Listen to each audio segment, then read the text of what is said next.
Hello, everyone, and welcome to Leading Indicator, a show by Public.com focused on gaining insight from the world's best macro minds. I'm your host, Kyla Scanlon, and we are here with you today to discuss the Fed's recent rate hike. Don't forget to like, comment, and subscribe to our YouTube channel for more in-depth interviews that will help you keep up with the latest investment news. Today, we are here with Joseph Wang, CIO at Monetary Macro and previously a senior trader on the open markets desk, and you know so much about the Fed. And we're going to discuss the Fed's recent rate hike decision. Joseph, welcome to Public. Can you hear me? Well, thanks so much for having me, Kyla. I love being here, and yes, I can hear you. Thanks so much for inviting me. It's a pleasure to be here. So the Fed announced their plans to hike rates by 25 basis points, bringing the Fed's target rate to between 5.25% to 5.5%, which is the highest level in more than 22 years. So what was your key takeaway from the meeting and the Powell press conference? What did you think happened there? Well, first off, the Fed doesn't like to surprise the markets, so this rate hike was well telegraphed. Powell basically did what everyone expected him to do. Now, what I took away from this meeting is that going forward, it's going to be a lot less clear. Even though at the last meeting, the Fed penciled in 2 more hikes for the rest of the year, Powell seemed to be less sure. He's going to be more data dependent. And you can see that in market pricing as well. The market is also less sure as to what's going to happen. Now, Powell seems to emphasize a lot that he's going to look at the employment data. He's going to look at financial conditions. He's going to look at economic data to make a decision. So I think going forward, we're going to be a lot more volatile because the market is going to react strongly with every data print. Now, what I thought was interesting also was that Powell mentioned that the Fed staff is no longer forecasting a recession. So just to remind everyone, over the past few meetings, we can learn from the Fed minutes that the Fed staff has always been forecasting a recession, while Powell himself has repeatedly noted that he doesn't think that a recession is his base case. And a number of senior Fed people have mentioned the same. And now we see that the Fed staff is also capitulating. So all in all, I think what we're seeing is that the economy is more resilient than expected. And so that makes the path of rates going forward also, I guess, a lot less clear, because if the economy was clearly weakening, then I think the market would be quite sure that inflation would be under control and we would be cutting rates soon. But that wasn't in the cards so far. Yeah, and the Fed paused at their last meeting, so it wasn't a surprise that they only hiked by 25 basis points. But why do you think that the Fed continued to hike rates? Like, we did have this strong economic data, but what do you think they were thinking? So that's a really good question. So right now, I think in the Fed, there's a big debate as to how monetary policy works. So traditionally, you have an idea where monetary policy works through long and variable lags. Now, if you believe that to be true, then you would actually be inclined to not hike rates and maybe continue to pause, because you would say that, we hiked rates aggressively over the past few meetings, and that full effect of that hasn't been felt in the economy yet. So we should take things slowly, pause a bit, and just wait to see all the work that we've done before gradually take effect.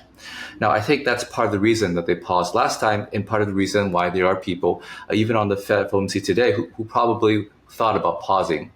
But there's another school of thought at the Fed as well, and that is that monetary policy doesn't act with very short lags anymore. In fact, a lot of the tightening that the Fed has already done, these people would say, has already taken effect. And so if we want to slow the economy down, we can't wait for those hikes to take effect.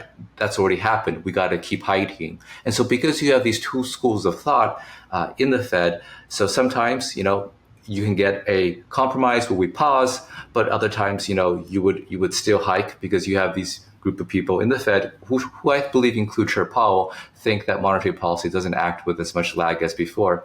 And just a little bit on that. So historically speaking, the Fed has implemented monetary policy differently today than before. In the time of Greenspan, the Fed would actually hike rates and not tell anyone about it. So Greenspan would not have press conferences. There really wouldn't be very many speeches, and he'd just do something. And you'd have to look at the tea leaves, look carefully at interest rates to know if anything actually changed. Now, that's very different from how the Fed operates today, where everything is very public. You have people giving a whole bunch of speeches. You have the Fed chair giving press conferences, and you also have the dot plot for forward guidance. And because there's so much more transparency, monetary policy gets priced in much quicker. So when the Fed first hiked rates in March last year, the market had already anticipated that months in advance. So it makes sense that there would be shorter lags in monetary policy today than before. Yeah. And there's even the whole thing where maybe rate hikes aren't as impactful as they used to be because of how people own homes. Like so many people have these 3% mortgages where they're not really impacted by interest rates the same way. Financial conditions are relatively loose. So how do you think of the rate hike tool as actually achieving what the Fed is setting out to do? Well, that's the thing. I think one of the journalists asked a very good question that basically suggested that we saw inflation come down a lot, but did the Fed really do that, or is that just kind of naturally supply chains normalizing and so forth, right? And that's a reasonable question because think about it from the Fed's perspective. They're hiking rates, and they expect interest rate sensitive industries to not do well. That's slowing down the economy. And two, they expect financial conditions to tighten. And if you look at the equity markets, it doesn't look like they're tightening, right? It looks like the equity markets only go up. And as you suggested, Kyla, broadly speaking, the financial conditions index has been relatively loose. At least most of them have. I think the Fed created a new one that suggests maybe not so much. Now, if you look at interest rate sensitive industries, of course, that's housing. Now, last year, we saw housing take a tumble as mortgage rates went to 7%. But more recently, you can also see that housing starts stabilized and seem to be soaring higher. If you look at home builder stock, their stocks are going to the moon. And if you listen to their press conferences, they continue to express optimism. So you would expect in a traditional cycle where mortgage rates go up, now housing doesn't do well, so home builders lay people off. You get higher unemployment, slows the economy down. But if you look at the employment data, no, construction employment continues to increase. Home builders continue to build a lot of homes. So obviously, monetary policy is not working the way that we would expect it to. So from my perspective, it's hard to know what actually, out of the interest rate toolkit, how actually that slows the economy down. It really just seems much more of a normalization of a lot of supply chains, but also some of the extreme fiscal policy becoming a little bit less extreme. Mm-hmm. Yeah, I did want to ask you about fiscal policy. A lot of people think that fiscal policy is the whole reason that we are able to potentially have a soft landing. Do you agree with that stance? Do you think that the government ended up saving us almost unintentionally? So I definitely think fiscal policy played a big role in both having a soft landing, but also I think persistent inflation. And okay, so I'm gonna step back a little bit. So fiscal policy, traditionally speaking, we had two parties. One party was, I don't want to spend a lot of money, and the other party is like, it's okay, we can spend more money. That's really changed over the past few years. So over the past few years, I think both political parties have become open to the idea of just spending a lot of money. I think the difference more is that what we spend it on. I think, for example, it seems like under the Trump administration, you would get more tax cuts, especially to corporations. Corporate tax cuts were a big thing then, so that spending money for one sector of the economy, whereas the Biden administration very notably gave a lot of stimulus checks to the broader public. You're spending money on another constituency. But the point is, both parties spend a lot of money now. And if you have the government continue to spend a lot of money, that's going to be very supportive of the economy. And that actually continues even though we have pretty good economic growth right now. So the fiscal deficit looks like it's going to be about 6%, and that's really unheard of for an economy that's growing basically above trend, which we are today. So I think that both contributed to the soft landing, but it's also contributing to sticky inflation. And if we think back to what happened during the 1970s and 80s, in order to get inflation under control, it wasn't just a monetary policy thing, it was a whole of government thing. So you had a fiscal retrenchment as well. So I suspect that even though that saved us from a deep recession, that's probably going to keep inflation higher than we expect. And until we get, I think, a bit more fiscal restraint, it's hard for me to see inflation going back down towards the Fed's target. Well, it seems like markets think that this was the Federal Reserve's last rate hike. So why do you think that investors are thinking like this, especially considering all the things that you just listed? So to be clear, the investors have been thinking it's the last rate hike and rate cuts are imminent for some time now. If you look at the history of pricing over the past couple of years, the Fed has always been telling the markets, we're going to hike, we're going to stay higher for longer. And the market has always been, I don't think that's going to happen. I think you're going to hike a little bit more and then you're going to start cutting rates. So that's very much in investor psychology for the past couple of years. I think the reason that the market is so confident in that is that's how the world worked for the past 10 years, where the Fed was always inclined to be more dovish. And again, after the most recent CPI print, this group of investors again feels emboldened, thinking that inflation is under control. Fed is going to start cutting rates pretty soon.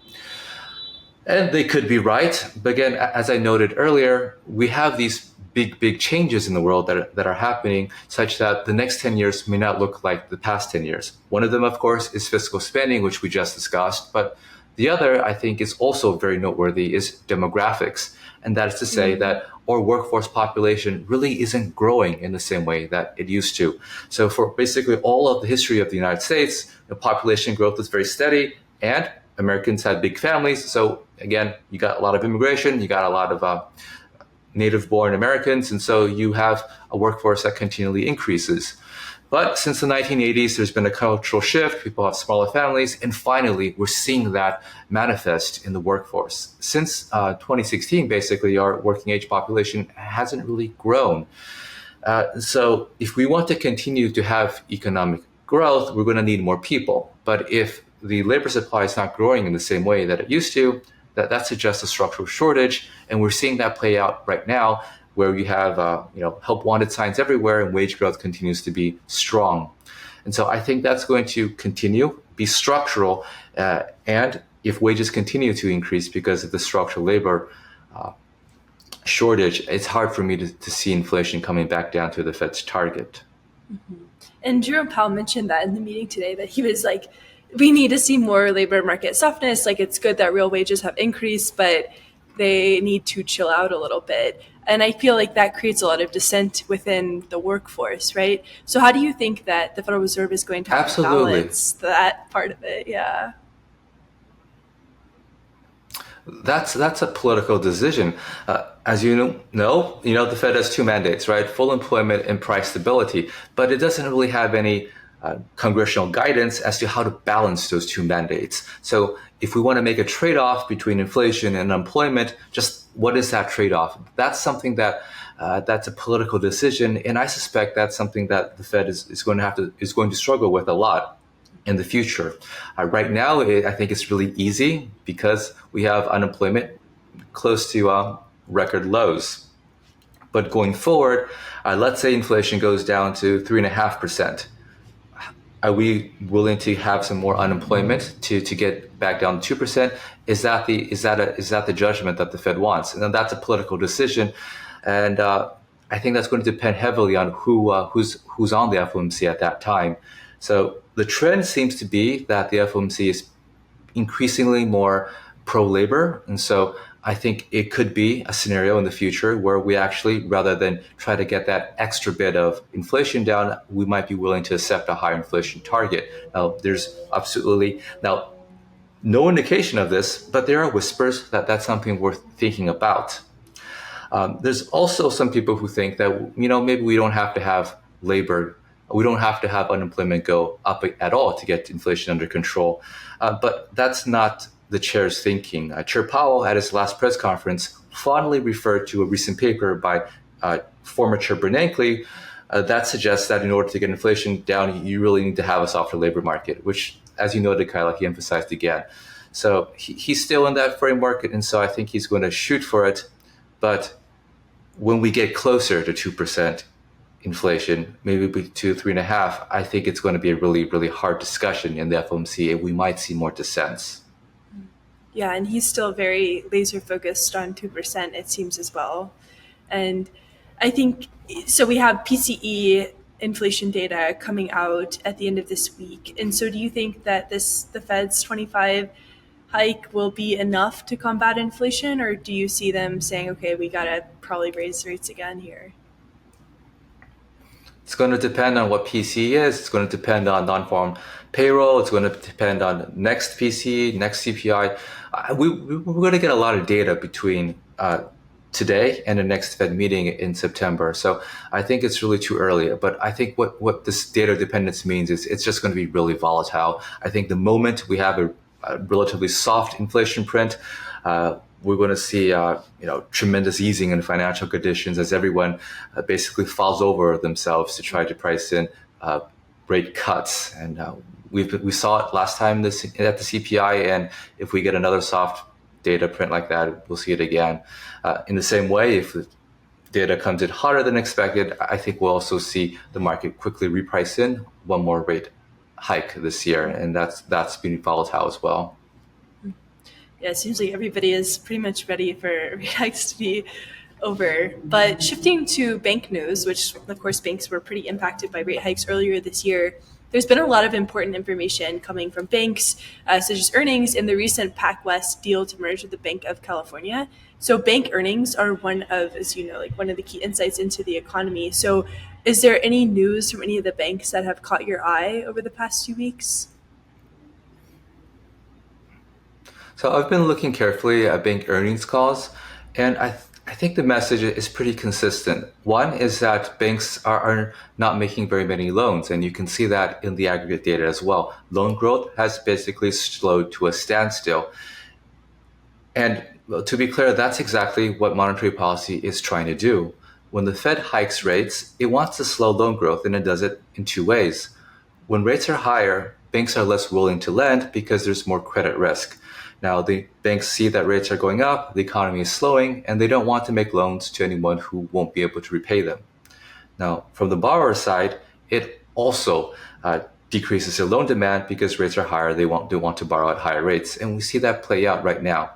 Now, there's a legitimate question as to whether or not the panic we saw in March of this year, if that had a big impact on bank behavior.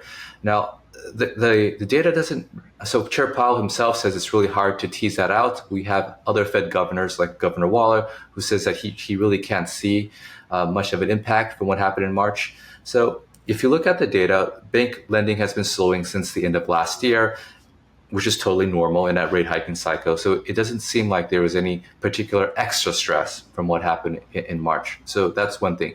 Very low loan growth. The second thing that I found noteworthy in the banking sector was that interest rate margins are getting squeezed. So when the Fed hikes rates, from a bank's perspective, you don't immediately raise the deposit rates you give to your depositors. There's a lag for that.